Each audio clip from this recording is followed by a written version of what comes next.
Narcissism or extreme takers. September 2024. How does the term narcissism fit into your attempts to better understand what you're experiencing in someone else or yourself? Although I prefer the term extreme taker, the origin story behind narcissism explains a lot about the phenomenon.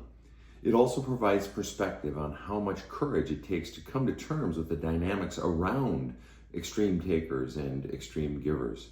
For to heal, you will need to look deeply within yourself to begin to identify not just the pain and fears that have driven you poorly for far too long, but the core beliefs that you've been taught about yourself that keep you entrenched in patterns that are undermining your happiness, sense of self, and your inner peace.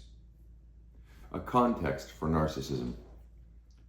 When it comes to pop psychology terms, you'll hear plenty, such as love bombing, generational trauma, people pleaser, simp, gaslighting, triggered, toxic, codependent, parental alienation, trauma bonding.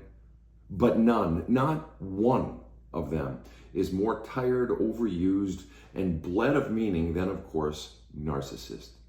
Everyone's a narcissist or a narc nowadays. Oh, my ex is a total narcissist. My parents are such narcs.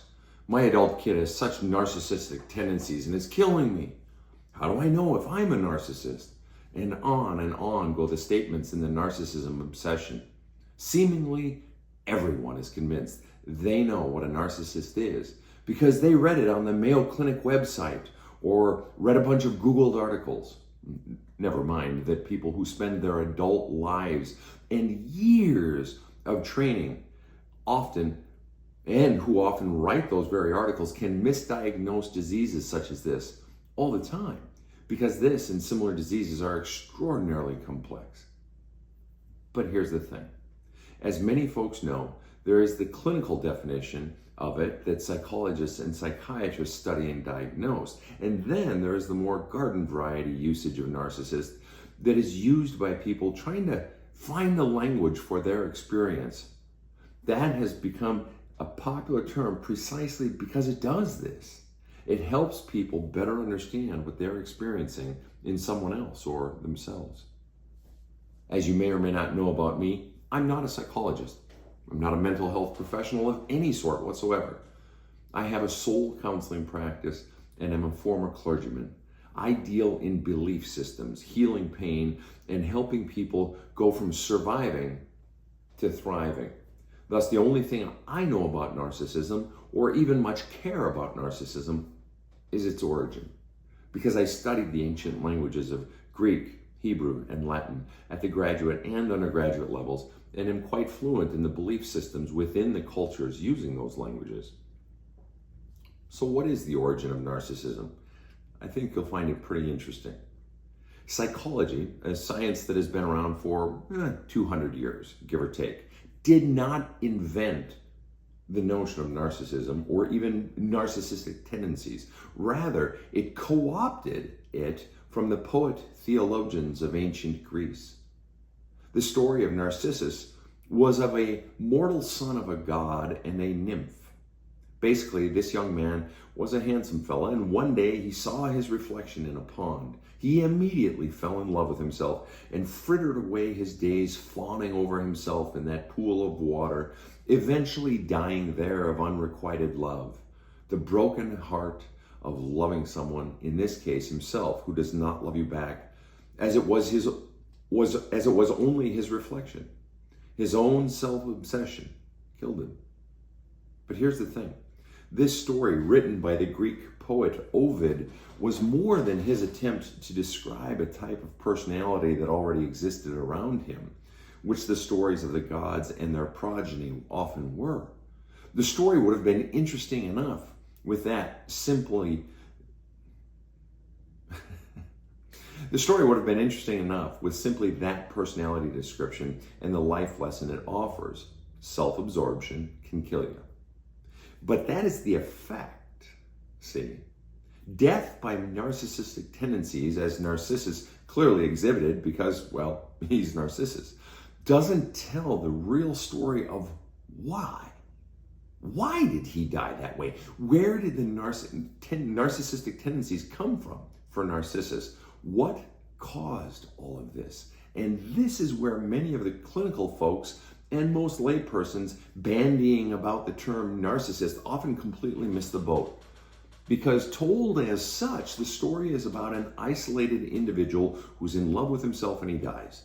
But who cares if some mortal son of a god dies? Big deal.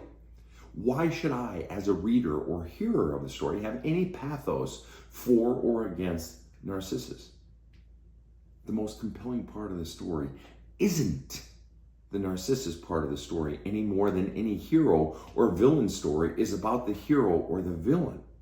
Instead, it's really about the impact of the hero or the villain life on others. And to fully understand this, we must go into the origin of what caused Narcissus to become this way and what the impact was. What caused it is that there was a mountain nymph, a fairy, who fell in love with Narcissus. But this nymph had herself been cursed by a goddess. What was her curse? Her own agency had been removed from her voice. In other words, she could not speak her own mind or her own thoughts or ideas or wants. She could only repeat back the last few words of whatever someone else spoke first.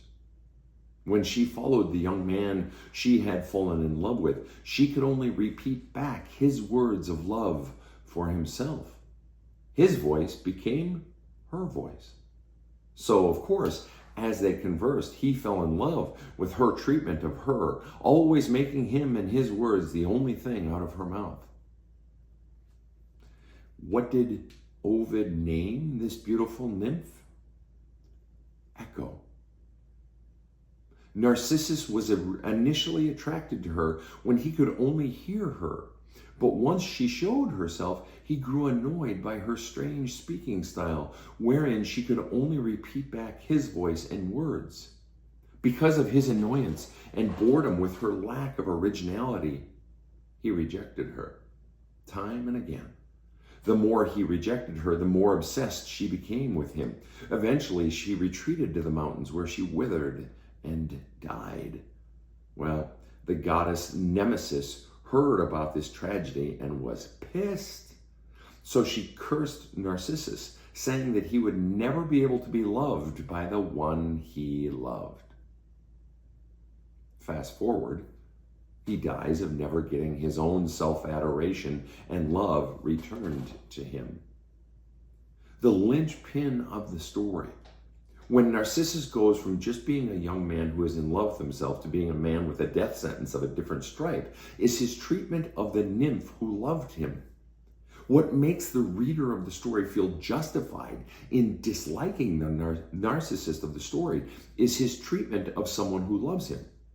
Without that, he's just a kid in love with himself, not hurting anyone but himself. If he wants to fawn over himself, let him. Who cares? He ain't bothering anyone. But instead, it's at the moment of mistreating and rejecting Echo, the one person absorbed with him who had no voice of her own, only his, that he becomes loathed. What makes it a story with passion and guts and blood, is how he treats others. This is when he pisses off a goddess and his fate is sealed. His fate is not just death by self-obsession. No, more accurately, it's basically that he never gets love back. His own love cup never gets filled. What makes us sometimes hate the narcissists in our lives is not that they're self-absorbed per se. It's the effects of that self-absorption on others. It's what they do with it, how they treat those around them, especially the one or ones who love them most. That's the juicy, ugly part of the story. But there's still one more piece in there that it would be easy to miss. Let's not forget what gives Narcissus the very power to hurt Echo is that she has lost her voice, except to repeat back what he says, as all echoes do, right? Long before she met Narcissus, she lost her agency and her sense of self. That's the setup for the painful rejection from Narcissus. If she had had her own voice and her own self, he would not have this power over her. In the story, One depends on the other. What makes us love the narcissist to such a state of full absorption is the beauty we see in them. What makes us love the narcissists to such a state of full absorption is the beauty we see in them, but also that we don't have our own voice or self. Whether she believes it or not, whether she likes it or not, Echo was susceptible to a Narcissus long before Narcissus came around. Reading the story backward, it's very easy to see that she was set up to eat crap from a dude like Narcissus because she was dealt a lethal blow. Her own sense of self was ripped from her by an angry goddess, Hera. It could be argued the real crime or originating crime had already been committed against Echo long before Narcissus came onto the stage. The real story is the prequel. Now are you starting to connect the dots? Narcissus has, in fact, taken Echo's voice from her, or so it feels. But technically, the gods and goddesses in Echo's life took her voice. Narcissus is the guy who sucks her life energy, who is happy to take her voice and Echo and life for as long as they meet his needs. Then when it no longer suits him, he pushes her away, quite harshly. Extreme takers and extreme givers. And this is where the story becomes most useful, at least when it comes to healing. Narcissus's crime, for which Nemesis punishes him, is that in hyper-focus on filling himself up with love, he took what was not his to take without giving back. He took the voice, the love, and life of another. In his mind, she couldn't give him enough to fill up his love cup, so he took what he could from her and moved on. And this is why I don't use the term narcissist. I think that name is just overused, but it doesn't really say anything while it also says a million different things. I like a clearer term, extreme taker. Because the story is really about the extreme taking of love and life from another. And that's not good for two reasons. One, just as Narcissus sucks Echo's life, extreme taking destroys the people around the extreme taker. But also, the extreme taker, despite all they take, never fills with love. Deep inside, extreme takers are miserable. Deep inside, extreme takers are miserable because they cannot receive enough love from where they want it most. They want love back from themselves and they never get it, and they die empty somewhere deep inside. The story is about the extreme giving of love and life to another. This too is not good. For it is extreme, too much. It is done to the utter loss of self and voice. Extreme giving, where your voice is nothing more than their voice, is the curse from the gods. Let us not forget that. I'm going to say that again. Extreme giving, where your voice is nothing more than their voice, well, that is the curse from the gods. If you follow my work, you know that I don't use the term narcissist when working with my clients or doing videos or speaking. It's a clinical term used by the field of psychology, and a damn slippery one at that. I use extreme takers and conversely extreme givers. As with Narcissus, the story is not about who that person is or even what personality traits they have. It's about the interaction of that person with someone else, especially someone who loves them. That's the primary reason the story has value. It describes how these folks interact with those around them. Self-obsession is how they act with themselves, and, well, who cares about that if it doesn't affect me? It's only when that self-obsession interacts with someone else that it becomes this story of toxic chemical to another, or this sort of toxic chemical to another. And what is the hallmark characteristic of the narcissist when interacting with others? Extreme taking of voice, of love, and of life. What hurts so damn much isn't that extreme takers are self-absorbed, but the impact of that absorption on me, i.e. how they treat me. They take, I give. They extreme take and I extreme give, and it gets worse and worse until I have nothing left, and bored and annoyed, they've moved on to their next victim because there's no blood left to suck here. But do extreme takers always end up with extreme givers? Well, the quick answer to whether extreme takers always end up with extreme givers is no. Extreme takers are happy to take from moderate givers or even small givers. It's just that those relationships don't last nearly as long because someone who gives only moderately, small amounts, or only when it's reciprocated back to them will walk away from someone who is only interested in taking.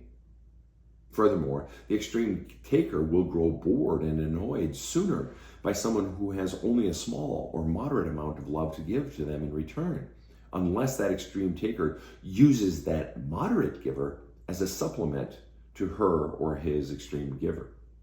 In other words, if someone cheats. Extreme takers are indiscriminate. Whoever is giving, they're happy to take from. The only person they won't take from is the person who won't give to them. They also won't take from someone who has power over them, such as a boss, a dominating parent, or someone who has something the extreme taker wants, such as a paycheck or approval or a roll in the hay, etc. An extreme taker can even end up with another extreme taker, but their taking areas often overlap in such a way that each is taking in different forms and sectors of life. But remember, an extreme taker will only stay as long as some need is being met, and it may not be the need that seems to present on the surface. Very often it goes much deeper. What is the deeper problem, though, with extreme takers? Well, the real underlying problem with the extreme taker is really no different from the real underlying problem of the extreme giver. Think about it. What is the curse that each of them was given by the gods in their lives before Narcissus and Echo met each other? Well, Narcissus's curse from the god in his life was that he could never receive the love he sought. He could look at himself and see his real self, but no matter how much love he got in return, it was never enough. Echo was trying to love him, but it wasn't enough. His reflection in the pond clearly gave no love back. It felt good to look at himself and obsess over himself, but the metaphor of that pond reflection is that it's never enough. It wasn't interactive, and so it wasn't so much that he couldn't receive love, but that no amount could fill him up and make him feel satiated in love. Echo's curse was that she was stripped of her ability to speak her own mind or express her own sense of self, originality, wants, and or feelings. In other words, she had been stripped of her identity. She could still feel her own feelings inside, sense her own wants, and know the words she wanted to say. But because of her curse, she could not express them. The inability to express herself is really what kills her in the end, because that is precisely why Narcissus rejects his Echo. Her lack of originality becomes boring and annoying. So even if she had met someone far nicer than the dickhead Narcissus, she still wouldn't be able to be loved for who she really was, because she could never show or express or reveal who she really was. That longing to be seen and accepted for who she really was, which is what love really is, could not ever happen because she had been robbed of her ability to show who she really was. So, neither Narcissus nor Echo can ever feel truly satiated in love, but for two different reasons. Narcissus's fatal flaw was that he had a hole in the bottom of his love cup, such that even though he could express his true self and be seen for his real self, no matter how much love he got in return, it would never be enough to fill him up. Echo's fatal flaw was not that she was unable to fill with love, but she was unable to be loved for who she really was, because she could never show who she really was. She had lost her ability to express her authentic self. So, they both wither and die from the lack of a filling of the love cup inside them. Same curse, different forms, same result. The deeper reason that the extreme taker takes and the cheater cheats is that he cannot receive love. Extreme takers have been taught that their authentic self doesn't matter, only their image. The extreme taker in your life was either taught that they're dog shit and that their real self doesn't matter, or they were taught that they're the golden child and that the only way to get Scooby snacks or love in the form of praise is by performance, i.e. what they do to make mom or dad happy or proud. In other words, there was no room in childhood for them to be their authentic self. They had to perform, they had to do all their lives as someone else, as a persona, so as to get any positive attention.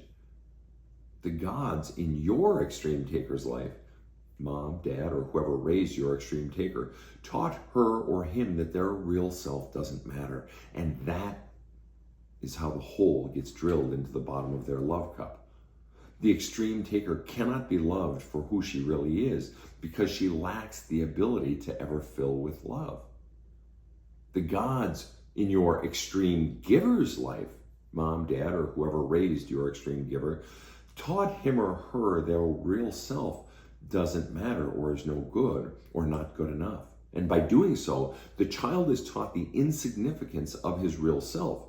So he hides that away, no longer able to express his real self without it bringing a hail of pain showered down upon him. The extreme giver is conditioned at a very young age to fear self-expression because it only brings pain. Thus, that muscle of self-expression atrophies. Just like anyone, the extreme giver longs to be seen for and loved for who he really is, but he can never be loved for who he really is because he has been robbed by a lifetime of fear of his ability to ever show who he really is. Will a narcissistic extreme taker ever change? This is a question I get a lot. There are people who will swear up and down that an extreme taker will never change. But that has not been my experience. Before I get to that, though, it's worth noting that, generally speaking, someone asking whether or not an extreme taker will ever change indicates someone hoping they do change. In all likelihood, you're not asking the will they change question unless you've been Echo or you still are. You're so longing for the day your favorite narcissist changes out of his or her self-absorption and finally sees you and values you, right? So really the question is, how much longer do I have to wait? How much do I have to endure? These are the real questions behind this initial question. This is what's really being asked here. Should I keep going, keep investing? Or is the possibility of change so low that I'm now just throwing good money after bad? It's an exercise really in cost analysis, profit and loss. So if you're asking that question, you might want to ask yourself instead, is it possible I'm an extreme giver who has lost her or his own voice, if I ever even had it? Is it possible that at some point the real solution to your life and getting your own life healed is not getting love from someone else, and those someone else's never seem to give it or never give enough? But the real path to healing and happiness is to begin the process of reclaiming your voice by going back to the origins of where and when you lost it in the first place. This is the reason I wrote the book, There's a Hole in My Love Cup. It's to literally walk you through this exact process. Remember, if Echo has her voice, she ceases to be a repeat of what the beloved says. She finally has her own life back and can speak her truth and live her truth. She can begin to fill her own love cup, not just be completely dependent upon an extreme taker. So back to the question of whether an extreme taker will ever change.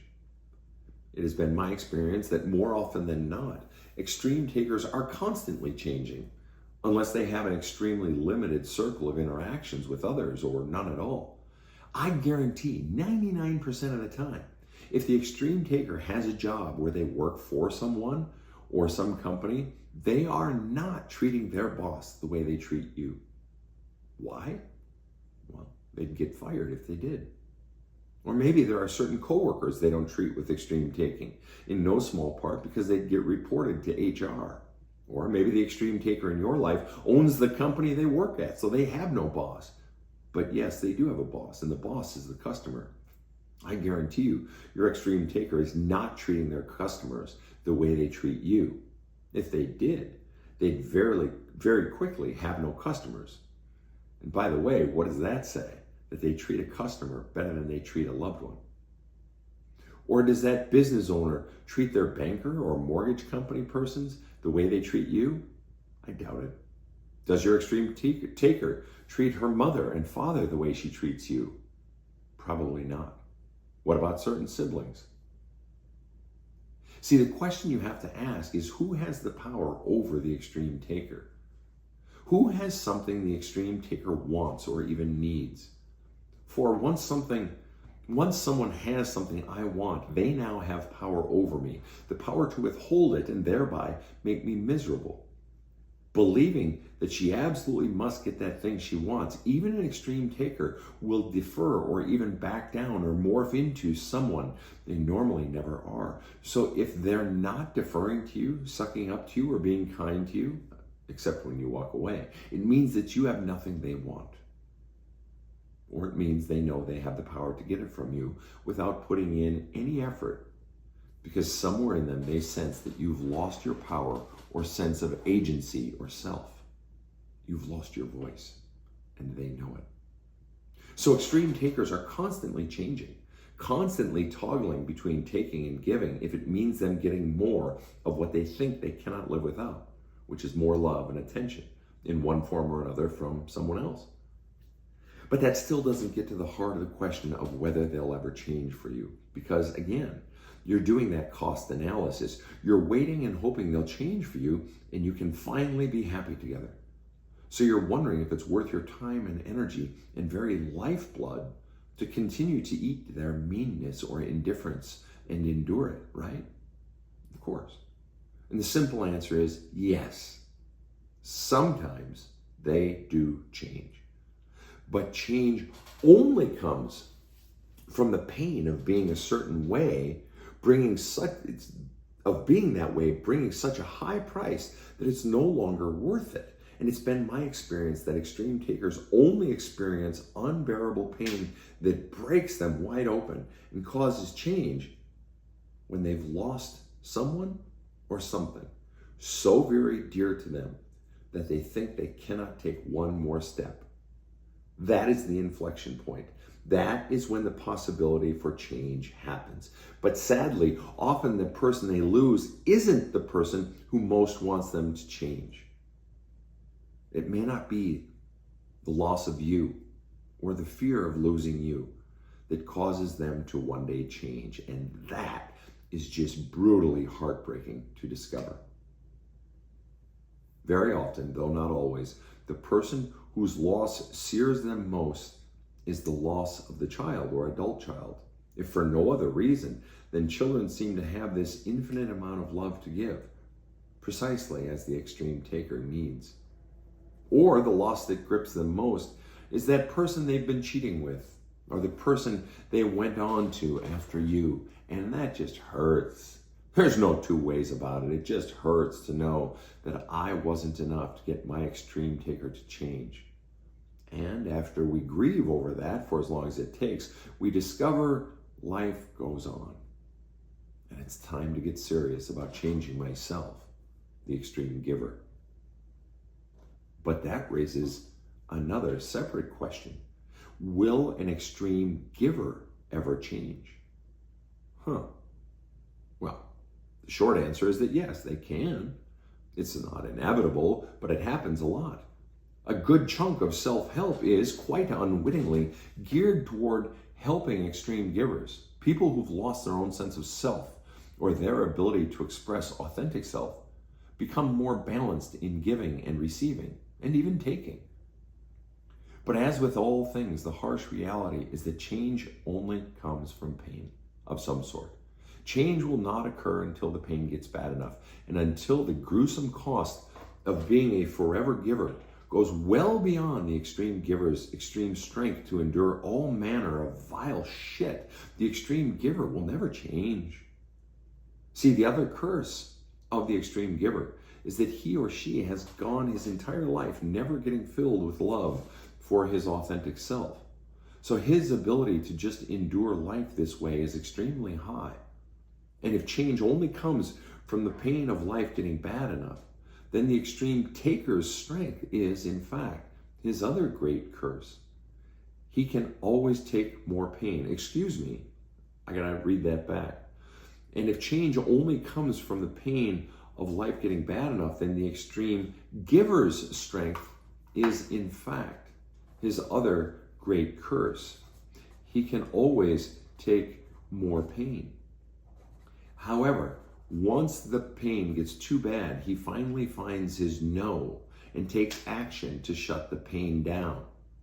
But as long as he is strong, the extreme giver will just keep being crapped on and keep giving. So the question to the extreme giver is always, has your pain gotten bad enough yet? Or can you endure more? Further, even if you can endure more, why would you? What if I'm the extreme taker? Can I change? Oh, sure, you can change if you're the extreme taker. But the question is, why are you changing? Is the change real, or is it just temporary to keep yourself from losing someone? The former is good. The latter is repulsive because it's manipulative and likely won't last. Who have you lost? Or has the ugliness of always being the villain in everyone's story become tiresome?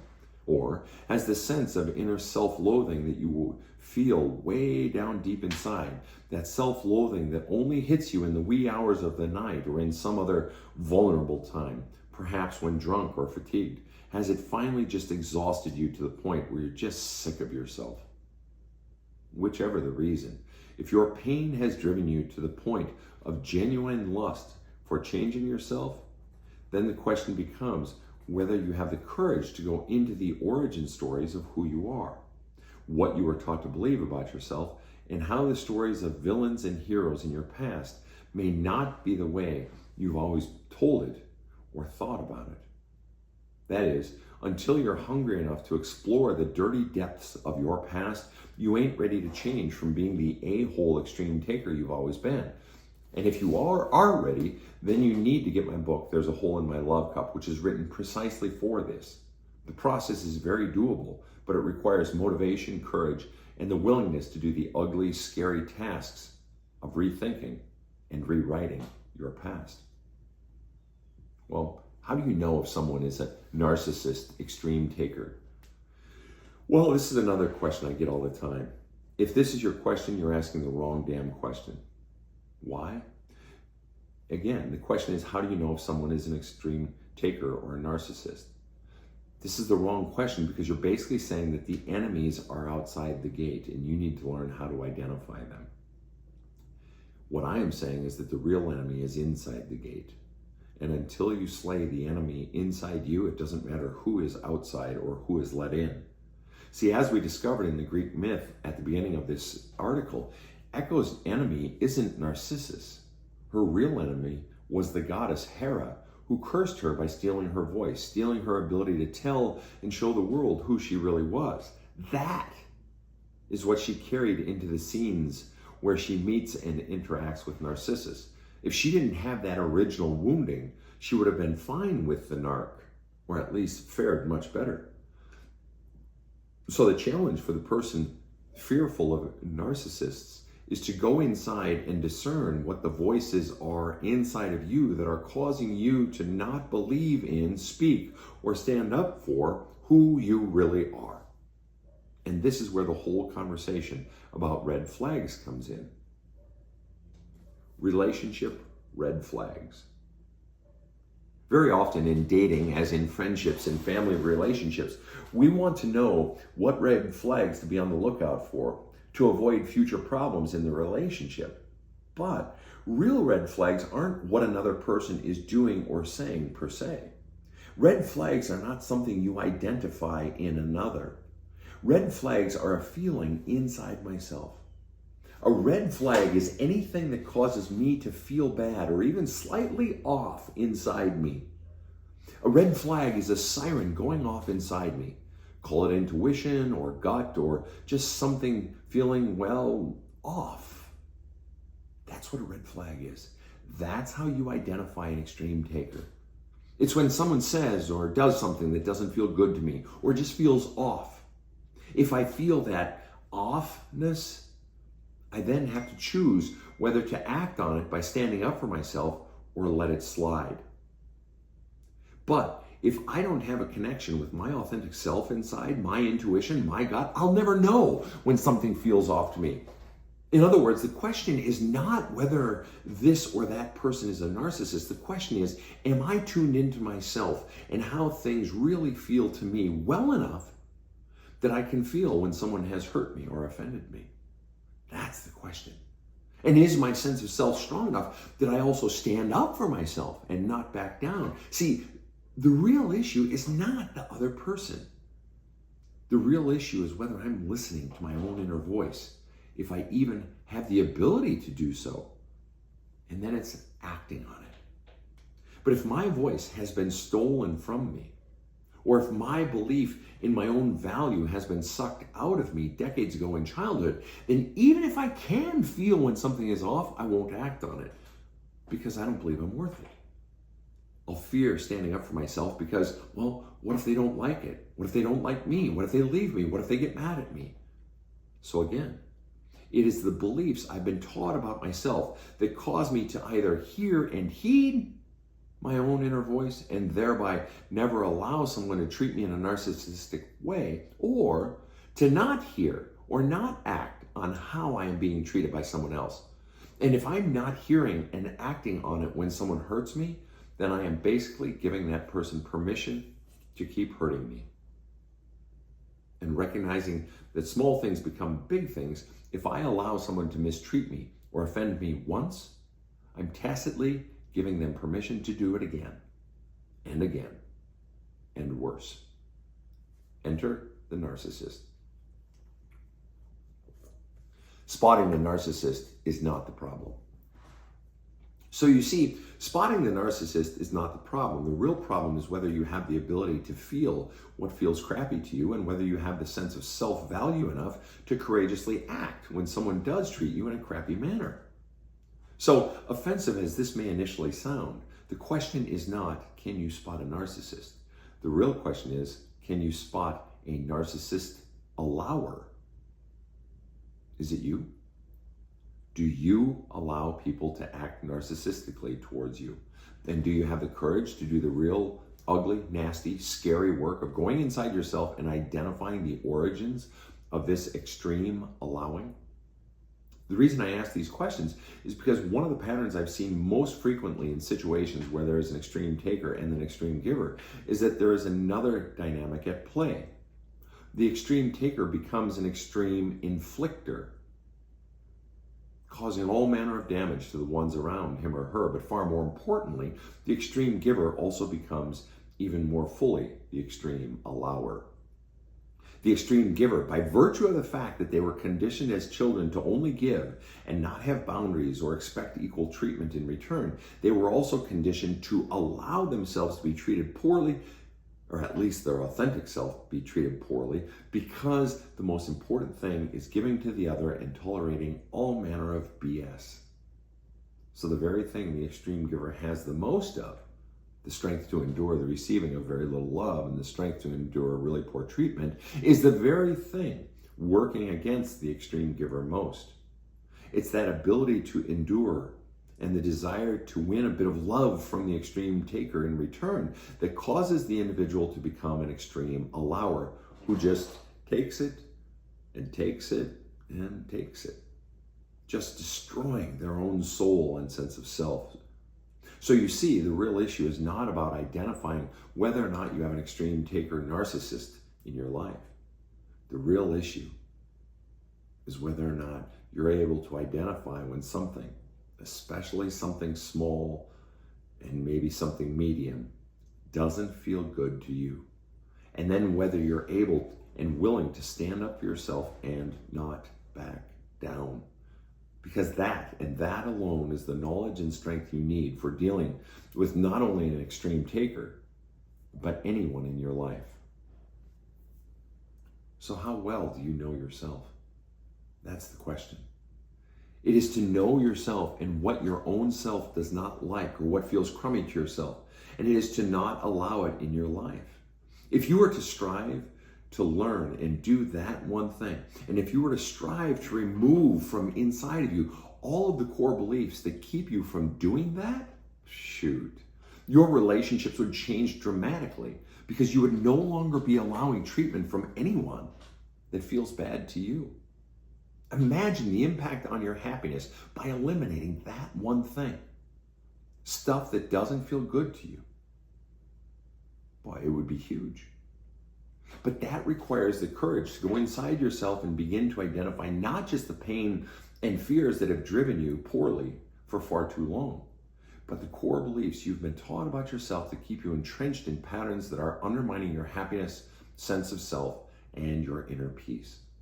And this is why I wrote the bestseller, There's a Hole in My Love Cup, and have created 1,000+ free videos on social media, as well as this free newsletter article on a different subject every month, several do-it-yourself video courses on the website, a free podcast with 2 episodes every week called The Badass Counseling Show, a free Badass Counseling group on Facebook, and I'm coming out with a new community on the Badass Counseling website for those who long for a greater sense of support, challenging soul community, and more resources for healing.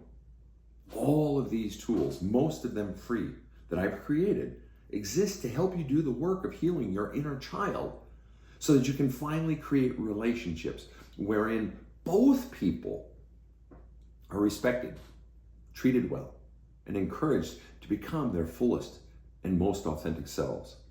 So, for these and more, please explore the links on the Badass Counseling website.